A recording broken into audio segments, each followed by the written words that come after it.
आज हम जिस व्याधि के बारे में स्लाइड सेशन में जानने जा रहे हैं वो ऐसी व्याधि है जो कि आजकल किसी भी एज ग्रुप में होना उसके लिए नॉर्मल हो गया है। रहन सहन, खान पान और जैसी लाइफ स्टाइल है वो आजकल हर एज ग्रुप में हो रहा है। वहीं पहले क्या होता था कि एक रहन सहन अच्छा था, खान पान अच्छा था, आहार विहार अच्छा रहता था, जिसके कारण कि वो एक एज ग्रुप में होती थी, लाइक 50 to 60 के बाद होना। लेकिन आज ही चाहे बच्चा हो चाहे बूढ़ा हो, हर किसी को हो रही है। अगर हम इसको आयुर्वेद में देखें तो इसको हम कहते हैं प्रमेह, और अगर हम इसको मॉडर्न में देखें तो हम इसको कहते हैं डायबिटीज़। डायबिटीज़ एक तरीके का मेटाबॉलिक डिसऑर्डर है। इसमें हम जो भी खाते हैं वो हमारे शरीर में ग्लूकोज में बदलकर एक शुगर के रूप में पूरे शरीर में ब्लड की हेल्प से फैलता है। मतलब एक तरीके से जो हमने खाया वो ग्लूकोज में ट्रांसफ़र हुआ, और ग्लूकोज में क्या होता है कि वो शरीर में बढ़कर ब्लड के स्ट्रीम में जाता है, जिसके कारण वो पूरे शरीर में हमारे ब्लड के थ्रू फैल जाता है। इंसुलिन क्या होता है? इंसुलिन एक ऐसा हार्मोन है जो कि हमारे पेनक्रियास मतलब अग्नाशय उनसे सिक्रीट होता है, उससे निकलता है, जो कि अपने ग्लूकोज को जो हमने खाया उसको क्या करता है कि ग्लूकोज में कन्वर्ट करता है, और फिर क्या करेगा कि जो ग्लूकोज है उसको सेल में भेजता है, जिससे क्या होता है कि वो एनर्जी में कन्वर्ट होता है। ठीक है, ये एक प्रोसीजर होता है कि जो खाया वो ग्लूकोज में बदला, ग्लूकोज को वो सेल में भेजता है, सेल से क्या होता है कि वो एनर्जी में कन्वर्ट होता है और हमारे शरीर को ऊर्जा मिलती है। But in case of diabetes क्या होता है कि इंसुलिन ना तो फॉर्म होती है, इंसुलिन अगर फॉर्म हो भी रही है तो उस एप्रोप्रिएट रेंज में नहीं फॉर्म हो रही है जिस रेंज में उसको फॉर्म होना चाहिए, जिसके कारण क्या होता है कि जो भी खाना हम खाते हैं वो ग्लूकोज में चेंज तो होता है लेकिन वो एनर्जी के रूप में हमारे शरीर में नहीं आ पाता है, जिसके कारण क्या होता है कि हमारे शरीर में ग्लूकोज का स्तर जो होता है वो बढ़ जाता है और उसके द्वारा हमें डायबिटीज़ हो जाती है। तो ये तो एक बहुत छोटा सा प्रोसीजर था जो कि मैंने बहुत ईजिली सोचा है समझाने का कि कैसे ये डायबिटीज़ होती है। अब हम जानेंगे कारण क्या है, डायबिटीज़ होती किन कारणों से। तो हर आचार्य ने एक अलग अलग श्लोक बताया है, लेकिन अकॉर्डिंग टू आचार्य चरक, आज से सुखम स्वप्न सुखम दधीनी ग्राम्य औदुक अनुप्रसम प्यांशी नवन्नपानम गुण वैकृतम चा प्रमेय हेतु कफ कृच्छ सर्वम। आचार्य चरक कहते हैं कि अगर कोई sedentary life style, like example के तौर पे जैसे आराम करना, आलस्य के सिवा उससे कोई फिजिकल एक्टिविटी समझ में नहीं आती है, वो दिन भर दिन में सोने की उसको आदत हो या फिर वो अधिक मात्रा में सोता हो, फिर क्या है कि दही का अधिक मात्रा में सेवन करना, ग्राम में औदुक अनु प्रसा इन सब का अधिक मात्रा में सेवन करना, पयांशी मतलब दूध का अधिक मात्रा में सेवन करना, नए अन्न का सेवन करना, वर्षा ऋतु के जल का सेवन करना, गुड़ की बनी हुई चीज़ों का या फिर चीनी से बनी हुई मिठाइयों का अधिक मात्रा में सेवन करने से हमारे शरीर में कफ प्रकोपित होता है, जिसके कारण प्रमेह रोग होता है। अब हम देखें कि हम लोग कैसे जान सकते हैं कि हमें शुगर है। तो इसमें ब्लड टेस्ट कराया जाता है, जिसमें दो चीज़ें, एक तो फास्टिंग होती है, एक रैंडम होता है। फास्टिंग कब कराते हैं? जब कोई खाली पेट होता है तब वो फास्टिंग करता है, और एक होती है रैंडम। रैंडम क्या होती है? जो कि खाने के 2 घंटे के बाद में कराई जाती है। अब फास्टिंग क्या होती है कि 70 से 100 मतलब 70 से 100 mg/dl में एक वो नॉर्मल रेंज मानी जाती है। और वहीं जो फास्टिंग रैंडम होती है, रैंडम डिपेंड करती है कि आपने खाना कितनी देर पहले खाया है। बहुत लोग होते हैं कि उन्होंने रैंडम ब्लड शुगर कराई बट वो 1 घंटे के बाद ही खाने के करा लें। क्या होगा कि जो उसकी नॉर्मल रेंज है जो कि 140 mg/dl की बताई गई है उससे अधिक आती है, जिसके कारण उन्हें लगता है कि उन्हें डायबिटीज़ है। बट ऐसा नहीं है। आपको शुगर का टेस्ट जब भी कराना है, आप ये याद रखिए रैंडम में कि आपको खाने के 2 घंटे के बाद में ही कराना है। अगर आप 2 घंटे से पहले कराओगे तो कहीं ना कहीं वो आपकी शुगर की रेंज जो है वो ज़्यादा आएगी। तो ये तो एक बहुत छोटे वे में मैंने आप लोगों को समझाया है कि प्रमेह क्या है, प्रमेह किन कारणों से हो रहा है और इसमें इन्वेस्टिगेशन कौन सी होती है। अब हम यहाँ से आपको एक डाइट चार्ट के मतलब एक एग्जांपल दूंगी कैसे एक आपका डाइट चार्ट होना चाहिए डायबिटीज़ के पेशेंट का, जिसमें सबसे पहले आता है अगर आप अपना आहार और अपनी जो डेली रूटीन है अगर आप इसको सही कर लोगे तो आपकी डायबिटीज़ आपको कुछ समय बाद टाटा बाय बाय करके चली जाएगी। बट अगर आप इसको नहीं सही करोगे, ठीक है, तो ये आपके लिए व्याधि बहुत घातक भी हो सकती है। और इसको कंट्रोल कर पाना उस रेंज में फिर पॉसिबल नहीं होगा आपके लिए। आप चाहे जितनी कोशिश कर लो, चाहे आप एक अच्छी डाइट चार्ट बनवा लो किसी भी डाइटिशियन से, चाहे आप एक अच्छा योगा, कुछ भी आप करो, लेकिन अगर आपका अपने शरीर पे कंट्रोल नहीं होगा, आपकी डायबिटीज़ ना तो सही होगी और वो आपके लिए डेंजरस भी हो सकती है। तो इसमें सबसे पहले हमको क्या करना है कि सुबह उठ के कोशिश करें कि रात में आप मेथी को पानी में भिगा दें और आप सुबह उसका सेवन करो। नहीं तो आप रात में जौ को आप पानी में भिगाया, आपने सुबह जौ के पानी का सेवन किया। अब इसमें भी मेथी को मैं तो यही कहूँगी कि आप मेथी को ना ऐसे वीकली लो, एकदम से नहीं कि आपने आज से शुरू किया आप लगातार मेथी का सेवन कर रहे हो, ऐसा नहीं करना, क्योंकि मेथी उष्णवीर होती है और वो आपके शरीर में एसिडिटी कॉज भी कर सकती है। और आपको कोई भी एक आहार को लगातार स्ट्रीम में नहीं लेना है, ठीक है, क्योंकि आप लगातार कोई भी चीज़ लोगे तो वो आपके शरीर के लिए साथ में हो जाएगी, जिसके कारण क्या होगा कि आपको उसमें चेंजेस करने में दिक्कत होगी, फिर वो आपके लिए उतनी ज़्यादा फलदायक नहीं होगी जितनी वो आपके लिए पहले थी। तो आपको इस चीज़ का ध्यान रखना है कि आप कोई भी चीज़ का अगर आप सेवन कर रहे हो तो वो आपके साथ में नहीं होना चाहिए शरीर के। फिर अब उसके बाद में आता है कि अगर आप जैसे एक जो ब्रेकफास्ट है और आपकी सुबह की जो आपने पानी पिया, उसके बीच में जब आपको अगर क्रेविंग हुई तो आपको उसमें कोशिश करनी है कि अगर आप चाय अवॉइड कर सकते हो तो, अगर आप नहीं कर सकते हो तो आप 1 कप चाय ले सकते हैं। चाय क्या लेनी है, जो कि शुगर फ्री चाय हो, और किसके साथ लेनी है, आप बिस्किट ले सकते हो जो कि शुगर फ्री हो या फिर बहुत हल्की सी शुगर हो। और अगर आप चाय को रिप्लेस कर सकते हो डिटॉक्स ड्रिंक से या फिर हो गया मेथी के पानी से, तो फिर बहुत ही ज़्यादा बेस्ट होगा आपके लिए अगर आप उसकी जगह डिटॉक्स वाला कोई पानी ले सकते हो। फिर उसके बाद में आता है कि ब्रेकफास्ट में आपको क्या लेना है, एक तो आपको 1 बाउल भर के स्प्राउट्स लेने हैं, आप 1 बाउल भर के दलिया खा सकते हो, आप 2 पराठे ले सकते हो, आप उसमें ना 1 ग्लास भर के दूध भी ले सकते हो। लेकिन जो दूध आपको लेना है वो आपको याद रखना है कि वो मलाई वाला नहीं होना चाहिए दूध इसमें, ठीक है। और अब ये नहीं कि अभी जो मैंने मॉर्निंग की आपको बताई, आप ब्रेकफास्ट में आप ये सब एक साथ ले रहे हो, ऐसा नहीं करना है। आप इसमें से कुछ आप अपने हिसाब से ऑप्शंस रख सकते हो कि आज मैंने मंडे को अगर स्प्राउट्स लिया है तो ट्यूसडे को मैं दलिया लूँगा, वेडनेसडे को मैं पराठा खाऊंगा। ऐसे आपको खुद ही अपना इसमें चेंजेस लाने हैं। उसके बाद में आता है मिड टाइम क्रेविंग क्या होती है कि जैसे आपने जो लंच किया, आपको जो अभी लंच करना है और आपने जो ब्रेकफास्ट किया, आपके उसके बीच में जो एक टाइम पीरियड होता है उसमें आपको लगती है भूख। अब उस टाइम आपको क्या लेना है, आपको उस टाइम 1 कटोरी भर के फ्रूट्स लेने हैं। अब फ्रूट भी आप सारे फ्रूट्स का सेवन नहीं कर सकते हो, अगर आप डायबिटिक पेशेंट हो उसमें भी मैं अभी आपको आगे बताऊंगी which fruits you should avoid and which fruits you should take, ठीक है। आपको दोनों मैं कैटेगरी अभी आगे करके बताऊंगी कि आपके लिए कौन से हेल्पफुल है और आपके लिए कौन से नुकसानदायक है। आप उसके अकॉर्डिंग अपने फ्रूट्स आप सेलेक्ट कर सकते हो कि आपको कौन सा फ्रूट कब लेना है। उसके बाद में आता है लंच में आप कोशिश करें आप कोई एक सोर्स ही कार्ब्स का लें, चाहे वो हो रोटी चाहे वो हो चावल, ठीक है। आप 2 रोटी ले सकते हैं, सब्जी 1 कटोरी भर के, सैलेड हो गया जो कि 1 प्लेट होनी चाहिए पूरी, और प्रोटीन का कोई एक सोर्स, दाल या फिर राजमा, इस टाइप में कोई भी प्रोटीन का एक सोर्स ले सकते हैं। तो ये हो गया आपका लंच। मैंने ब्रेकफास्ट बताया, एक मिड टाइम क्रेविंग की एक छोटी सी वो बताई कि आपको बाउल भर के फ्रूट लेने हैं, देन लंच। अब आता है कि शाम में आपको क्या लेना है, आपको एक ग्रीन टी लेनी है 1 कप भर के, और उसके साथ में आप मखाना, लइया, चना, मतलब जो भी एक आप एक्स्ट्रा में नाश्ते के रूप में ले सकते हो वो लेना है, ठीक है। फिर उसके बाद में आता है रात डिनर में आपको कैसा खाना लेना है। पहली बात तो डिनर आपको कितने बजे करना है, आप कोशिश करो डिनर 7 से 8 बजे के बीच में आपका डिनर कंप्लीट हो जाना चाहिए, ठीक है, क्योंकि खाने को डाइजेस्ट करने में टाइम लगता है। अगर आप ऐसा करोगे कि आपने अभी 10 बजे डिनर लिया, 12 बजे आप सोने जा रहे हो, एक तो आपका रूटीन ख़राब, ठीक है, आप 12 बजे सोगे, सुबह 5 बजे नहीं उठ पाओगे। तो आपको क्या करना है कि आप 8 बजे अपना डिनर किया और आप आराम से 2-3 घंटे आप बैठे, मतलब आपने अपना काम किया, जिसमें क्या हो रहा है, आपका खाना डाइजेस्ट हो रहा है, वो खाना एक जगह कलेक्ट होके नहीं पड़ा है, ठीक है। और जब सोने की बारी आई तो आपको सोते समय 1 ग्लास भर के हल्दी वाला दूध पीना है, ठीक है। हल्दी वैसे ही आपकी बॉडी को इम्यूनिटी भी देगी और एक एनर्जी भी प्रोवाइड करेगी, दूध और हल्दी का कॉम्बिनेशन। सॉरी।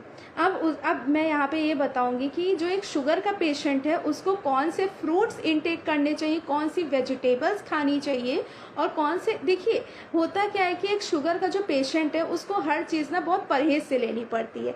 क्या है कि अगर आप मीठा ले रहे हो तो आप परहेज़ से लोगे, आपको फ्रूट्स लेने तो आपको परहेज़ से लेना है, आपको वेजिटेबल्स ले रहे हैं, कोई भी खाद्य पदार्थ ले रहे हैं, आपको उसमें सुनिश्चित करना चाहिए कि वो आपके लिए हेल्पफुल है, वो आपके लिए हेल्दी है, वो आपके लिए डेंजरस या आपके लिए घातक वो नहीं होना चाहिए। अब इसमें आता है कि आपको कौन से फ्रूट्स अवॉइड करने चाहिए। तो सबसे पहले आता है अंगूर। अंगूर में 1 ग्राम कार्ब्स होते हैं जो कि आपके लिए हेल्दी नहीं है कहीं से भी। चेरी में भी 1 ग्राम कार्ब्स होते हैं और इसका ग्लाइसेमिक इंडेक्स भी बहुत ज़्यादा होता है। अनानास, पाइन एप्पल में शुगर कंटेंट अधिक मात्रा में होता है जिसके कारण वो आपकी बॉडी में शुगर लेवल को और हाई कर सकता है। मैंगो में 25 से 30 ग्राम कार्ब्स होते हैं जो कि हमारे कार्ब्स के लेवल को भी बढ़ाते हैं। तो शरीर में कार्ब्स का आप जो इंटेक, कैलोरी आप इंटेक जो कर रहे हो, आप जो कार्ब्स को काउंट कर रहे हो, आप वो उसमें बढ़ जाएगा वो। उसके बाद में आता है बनाना में भी कार्ब्स ज़्यादा होते हैं, इसलिए अगर आपकी डायबिटीज़ हाई है, आप एक नॉर्मल ब्लड शुगर से आपकी बहुत ज़्यादा हाई चल रही है, तो आप या तो अवॉइड कर दो इन सारे फ्रूट्स को। बट अगर जैसे आपको बनाना खाना है तो आप बनाना एक बार में आधा ही खाना है आपको, ठीक है। आपको बनाना ये नहीं कि आप पूरा एक खा रहे हो, नहीं, अवॉइड करो। वैसे तो मैं कहूँगी कि आप अवॉइड ही करो बनाना।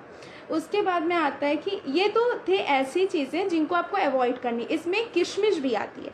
किशमिश में भी एक अच्छी क्वांटिटी में शुगर होती है जो कि आपके ब्लड ग्लूकोज लेवल को इंक्रीज़ कर देती है। अब आता है यहाँ पे कि आपको कौन से फ्रूट्स लेने चाहिए। अभी तो हमने देख लिया कौन से नहीं लेने। एप्पल क्या होता है, आपको 1 से 2 एप्पल ट्राई करो, आपको खाना ही खाना है।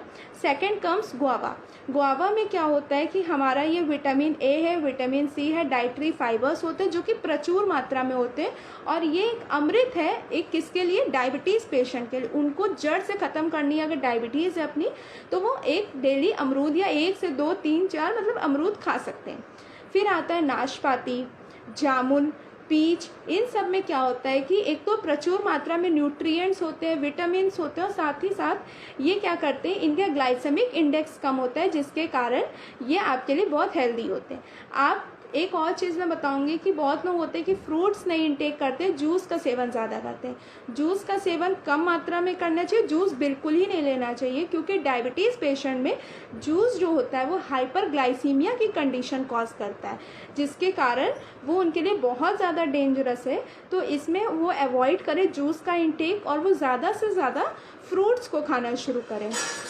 तो ये तो था एक फ्रूट्स कौन से आपको अवॉइड करने एंड कौन से आपको लेने। अब हम बात करते हैं कि आहार, मतलब आपको कौन सा आहार लेना और कैसा आहार लेना चाहिए। तो आहार, आप जो भी भोजन कर रहे हो कोशिश करो कि आप थोड़ा थोड़ा भोजन करो, एक बार में आपको बहुत भोजन नहीं करना है। और ये भी आपको ध्यान में रखनी है कि आप जो भी एक बार आप खाना के सोच रहे हो उसको 5 हिस्सों में डिवाइड करो। आपका जो भी एक टाइम का खाना है, दिन भर के भोजन को आपको 5 हिस्से में डिवाइड करना है, क्योंकि इसमें आप ज़्यादा खाना खाओगे तो वो आपके लिए कहीं से भी हेल्दी नहीं, वो आपके लिए नुकसानदायक ही हो सकता है। इसलिए आपको खाने को 5 हिस्सों में डिवाइड करके खाना खाना है। अब आपको क्या खाना है कि फाइबर रिच डाइट होनी चाहिए। आप ऐसी चीज़ों का इंटेक करो जिसमें फाइबर हो। आपको क्या करना है कि जो गेहूँ होता है, गेहूँ के आटे की जो हम लोग रोटी खाते हैं उसमें चोखर छाना जाता है, ठीक है। जब हम लोग आटा मारने जाते हैं तो उसमें क्या चोखर छानते हैं। चोखर को कभी भी छानना नहीं है, अब चोखर से युक्त खानी रोटी आपको खानी शुरू करनी है। उसमें फाइबर अधिक होता है और वो आपके लिए बहुत ज़्यादा हेल्पफुल है, ठीक है। फिर आपको मिक्स आटा का सेवन करना है। मिक्स आटा ज़रूरी नहीं कि एक डायबिटीज़ वाला ही यूज़ कर सकता है, कोई भी एज ग्रुप, कोई भी टाइम में आप एक टाइम में कोशिश करें कि आपको मिक्स आटे की रोटी इंक्लूड करनी ही है अपनी डाइट में। अब मिक्स आटा कैसे बनाना है, आपको गेहूँ लेने हैं, जौ लेना है, इसका 2-2 किलो, ठीक है। और आता है चना जो कि लेना है आपको 1 किलो। इसको अच्छे से पिसवाना है जाके, फिर इसका बिना चोखर निकला हुआ आटे की आपको बनानी है रोटी, और वही खानी है आपको अपनी डेली लाइफस्टाइल में। ये आपके एक तो डायबिटीज़ को भी सही करता है, आपको एक एनर्जी भी प्रोवाइड करता है, और बहुत रिच होता है फाइबर और न्यूट्रिएंट से, ठीक है। फिर आता है कि आपको वेजिटेबल में क्या क्या चीज़ें खानी है। तो हो गया मेथी, हो गया पालक, हो गया परवल, हो गया लौकी, हो गई शिमला मिर्च, हो गई जितनी भी हरी सब्जियां वो सब खा सकते हो। पत्ते वाली सब्जी आप सारी खा सकते हो। ये सब आपके लिए मतलब हेल्दी है। वेजिटेबल्स में आपको ज़्यादातर सारी सब्जियां खानी है। फिर आता है आपको ग्रीन टी। अगर आप डायबिटिक पेशेंट है तो आपको ग्रीन टी इंटेक करनी ही करनी है, क्योंकि वो आपके लिए बहुत ज़्यादा हेल्दी है। अगर आपको ये लगता है आपको बहुत थकान सी लगती है, आप अच्छा खाना भी खा रहे हो, अच्छे से जी भी, लाइफ स्टाइल भी आपकी सही है, बट आपको कहीं ना कहीं थकान सी लग रही, तो आपको क्या लेना है? आपको छाछ पीना है, नारियल पानी पीना है, सोयाबीन लेना है, मूंगफली लेना है, अखरोट, इन सबको आप ले सकते हो अगर आपके शरीर में एनर्जी की कमी है। अब बात आती है, कुछ मैं छोटी छोटी चीज़ें बताऊंगी, जैसे मेथी का सेवन क्यों करना चाहिए? क्योंकि मेथी जो होती है वो हमारी इंसुलिन को रेगुलेट करने में, इंसुलिन जो सिक्रीट नहीं हो रही है उसको एक सिक्रीशन में और उसको एक नॉर्मल रेंज में लाने के लिए बहुत ज़्यादा हेल्पफुल होती है मेथी। फिर आता है हल्दी वाला दूध। अगर आप रात को सोने से पहले पी रहे हो तो वो आप कोई भी, आप अगर हेल्दी भी हो फिर भी अगर आप हल्दी वाला दूध रात में पी रहे हो तो वो भी आपके लिए बहुत ज़्यादा अच्छा है और आपको बहुत अच्छी एनर्जी भी प्रोवाइड करेगा और आपकी हेल्थ के लिए बहुत अच्छा है।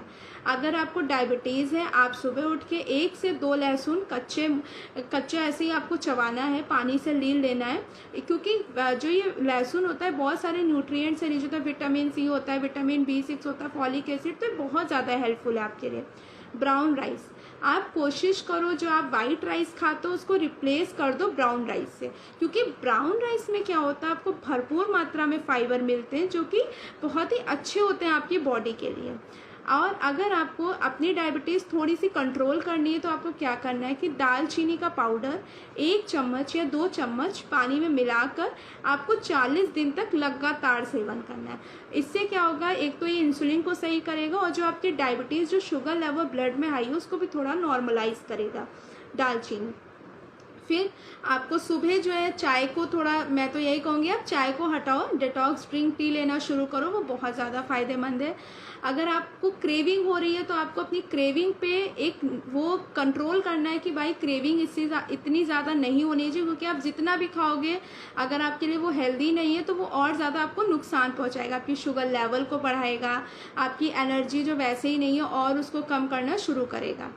देखिए इन सब चीज़ों का उद्देश्य क्या था, आपको इन सब चीज़ों को बताने का मेरा क्या मकसद था कि आप कैलोरी सेवन, जो आप कैलोरी अधिक मात्रा में ले रहे हो जो कि बॉडी में यूटिलाइज नहीं हो रही है, उसको आप एक नियंत्रण कर सको।